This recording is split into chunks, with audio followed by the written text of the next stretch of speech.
안녕하세요. 부동산을 쉽게 다양하게 깊이 있게 분석하는 부동산의 비밀입니다. 긴급 속보입니다. 둔촌주공 살리기가 눈물겹습니다. 실거주 의무를 폐지하는 주택법 개정안이 국토교통위 국토법안 심사소위원회를 통과하지 못했습니다. 이게 진지게 실거주 의무 안 풀어주게 되어 있던 건데 국토법안 심사소위를 열어서 오늘 통과시켜 보려고 했으나 결국은 통과하지 못했습니다.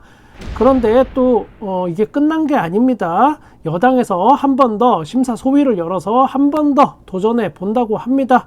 둔촌주공 살리고 많은 국민들이 또 한 번 실망하는 일은 없길 바래 봅니다. 요즘의 부동산 특징 중 하나가 바로 부동산 양극화입니다. 서울과 지방의 부동산 가격 양극화가 있고 또 서울 안에서도 강남 4구하고 노도강의 양극화 이런 게 있는데 이걸 대표적인 사례로 볼 수도 있겠습니다. 이런 양극화가 앞으로 더 심해질 수도 있습니다. 그런데 이 부동산 양극화가 강남 4구나 마용성 요 정도가 일방적으로 오르고 노도강 같은 금관구 이런 곳은 일방적으로 내리고 이런 식의 또 양극화는 아닙니다. 강남 4구나 마용성은 2022년 부동산이 하락했다가 올해 살짝 반등할 때 그 선두에 서 있던 곳이었고 지금은 또 하락하는 모양새를 잡아가고 있습니다. 이 동네도. 반면 노도강은 2022년 하락했다가 반등할 때 오히려 큰 반등이 없었습니다. 그리고 결정적으로 매도 매물이 지금 쌓여만 가고 있다. 거래가 안 되고 매물이 쌓이는 특징이 있다. 이렇게 정리할 수 있습니다. 이런 부동산 양극화에도 각자 다른 패턴을 보이고 있습니다. 그래도 한 가지 확실한 거 지금 현재 강남 4구건 노도강이건 모두 거래가 실종되고 있는 중이다. 이런 이야기입니다. 제가 지금의 모습이 흡사 2021년 겨울의 시기와 비슷한 느낌이다 라고 제가 간혹 종종 지난 영상에서 설명드린 적이 있습니다. 그래프를 보시면 이런 모습인데 지난 부동산 하락기에 지역이나 아파트에 따라서 다르긴 하지만 크게는 최고점 대비해서 30%에서 40% 이상 가격이 하락한 곳들이 서울에도 많이 나타났습니다.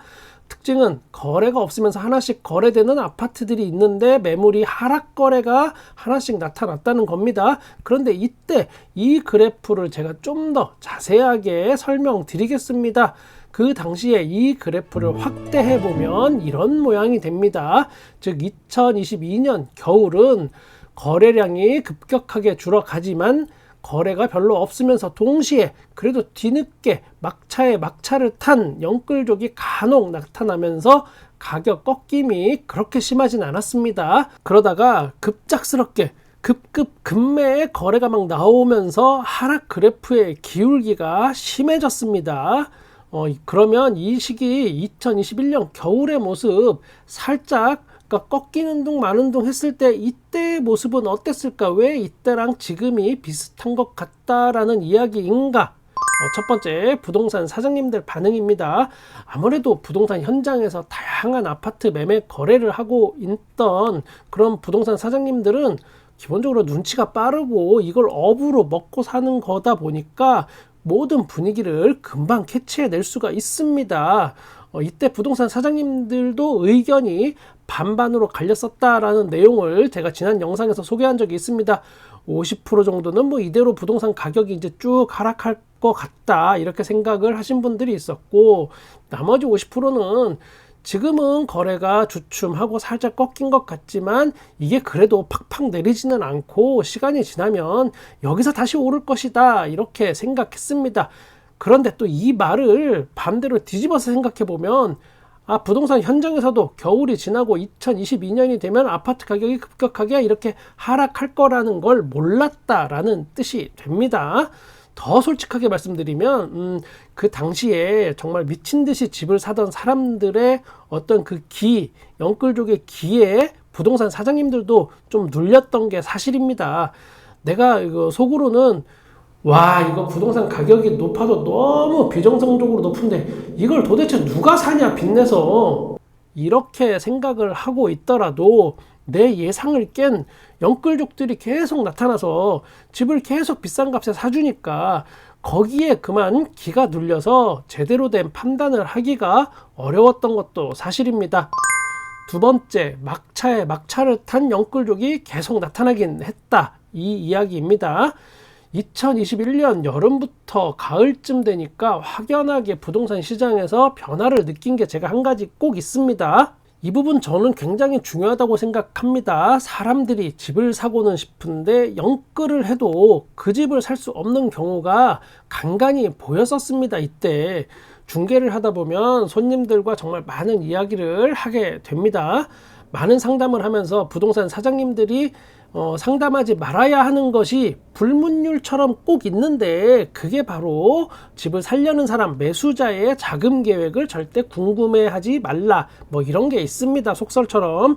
이게 무슨 뜻이냐면 집을 사고 싶다가도 자금 계획을 딱 생각을 하면 사람이 앞으로 이제 내 주머니에서 나갈 어떤 대출이자 주담대 원리금, 그리고 주담대 이외에 더 끌어 모아야 하는 금액, 뭐 부모님한테 빌리든 증여를 받든 상속을 받든, 그리고 또 지금 가진 주식이나 예금을 또 해지해서 몽창 또 주식을 다 팔아서 여기에 넣어야 하고, 이럴 때 내가 입을 손에 내지는 어떤 기회비용, 이런 거를 생각하게 됩니다. 그런 걸 생각하게 되면 집을 살려다가도 안 사고 또 멈칫하게 되는 게 사람입니다. 제가 누누이 말씀드렸지만 영끌족은 사실 고학력에 똑똑한 사람들이 많습니다. 대부분 그렇습니다. 제가 볼 때는 절대로 머리가 나쁘거나 계산을 못해서 영끌족이 된 게 아닙니다. 그냥 뭐에 홀린 듯 나도 모르게 그렇게 되던 거였습니다. 아무튼 매수자의 자금 계획을 부동산 사장님들은 궁금해하지 말라는 이 불문율, 이거를 깨고 제가 또 역시나 오지랖 넓게 상담하던 그때였습니다. 그러지 말라고 잔소리 엄청 들었는데, 그때 느낀 게 2021년 여름이나 가을에 아파트 가격은 영끌을 해도 금리가 낮아도 돈이 없어서 못 사는 사람이 많았다라는 겁니다. 이 굉장히 중요한 사실이라고 저는 생각합니다. 어쩌면 2021년에 소득이나 자산 대비해서 아파트 가격이 정말 얼마나 부담스러웠는지 현장에서는 그게 스물스물 티가 살짝 나고 있었는지도 모르겠습니다. 그거를 그때는 그냥 이상하네 이렇게 생각하고 지나갔던 게 시간이 지나니까 이게 그 뜻이었구나 이렇게 느끼게 되는 경우가 상당히 많이 있습니다. 그럼에도 불구하고 간혹 막차에 막차를 탄 영끌족, 정말 막차에 막차, 이거 2022년에도 간간히 나왔습니다. 아마도 많은 아파트들이 대부분 2021년 가을쯤이 그 아파트 역대 최고가를 찍은 시기일 텐데, 간혹가다 어떤 아파트들은 2022년 봄 그리고 여름에도 최고가를 찍은 아파트들이 있기는 합니다. 그게 바로 막차에 막차를 탄 영끌족이 매수한 겁니다. 여기서 또 하나 중요한 이야기 제가 하고 싶습니다. 부동산 상승을 기대하시는 분, 또는 지금보다 아파트 가격이 더 올라야 한다, 지금 너무 많이 떨어졌어, 내 집은 이 가격이 아니야 라고 생각하는 집주인분들이 이렇게 있고, 또 한편으로는 부동산 하락을 예상하시는 분들이 또 있습니다. 이분들이 같은 대한민국 하늘 아래 살면서 서로 다른 생각을 하는 데는 아주 큰 포인트가 있습니다. 그 차이, 바로 지난 부동산 폭등기의 정고점, 여기에 대한 시각이 각각 다릅니다. 지금도 제가 많이 이야기를 해보면 집주인분들 중에 대부분은 2021년 가격, 이때 정점의 가격이 정상이라고 먼저 이야기를 합니다.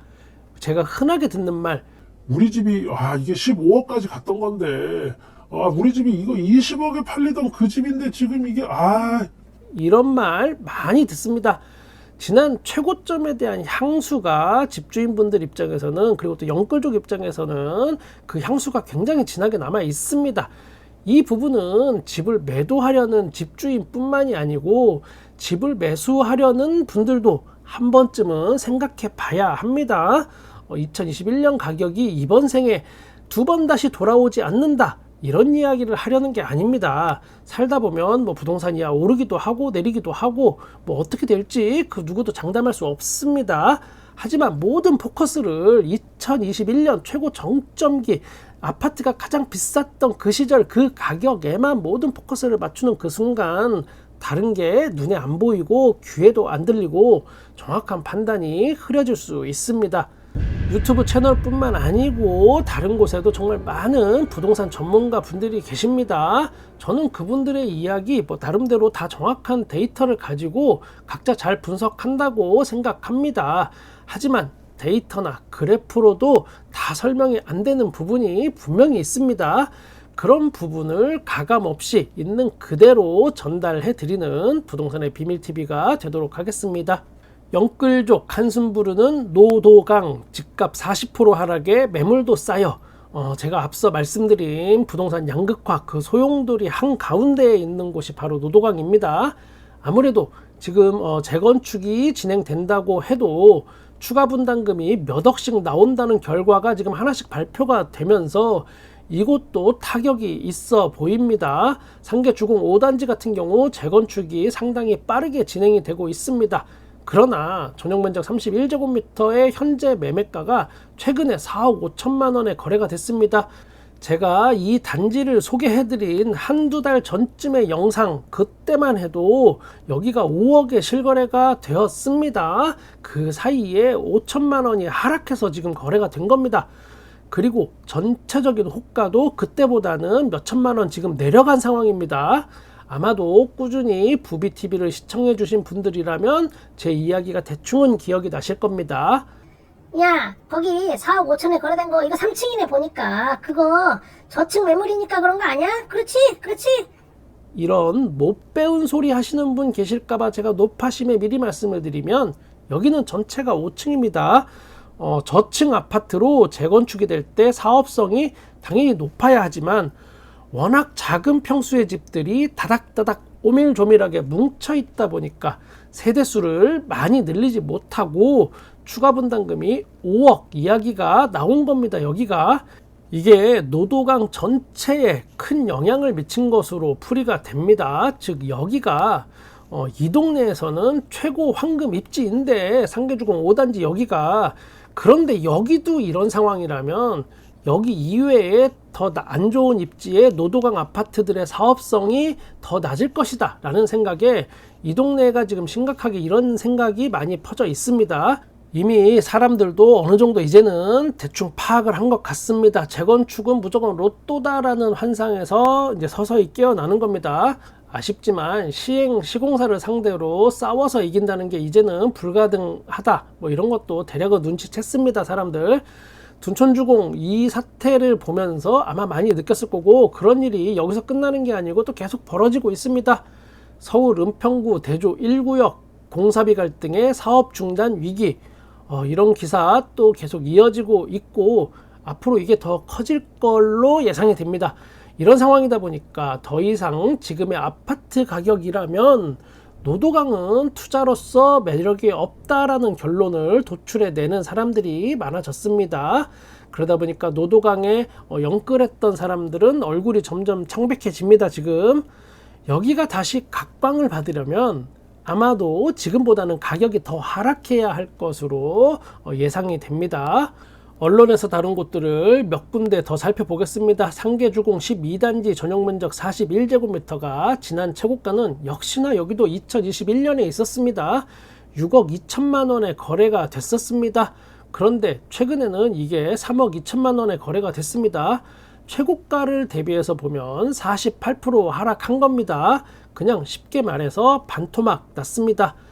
중계 주공 2단지 전용면적 44.5제곱미터 여기도 역시나 지난 최고가는 2021년에 있었습니다.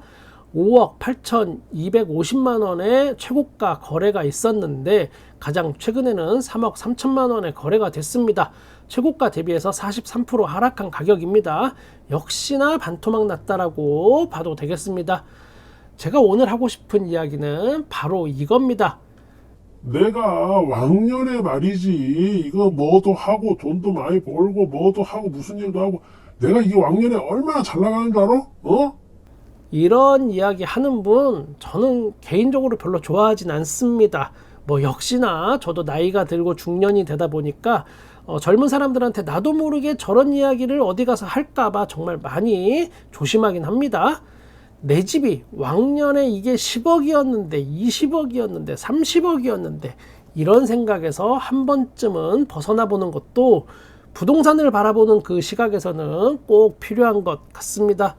저는 여러분의 부동산에 끝까지 함께 하겠습니다. 구독과 좋아요, 알림 설정 감사합니다. 부동산의 비밀이었습니다.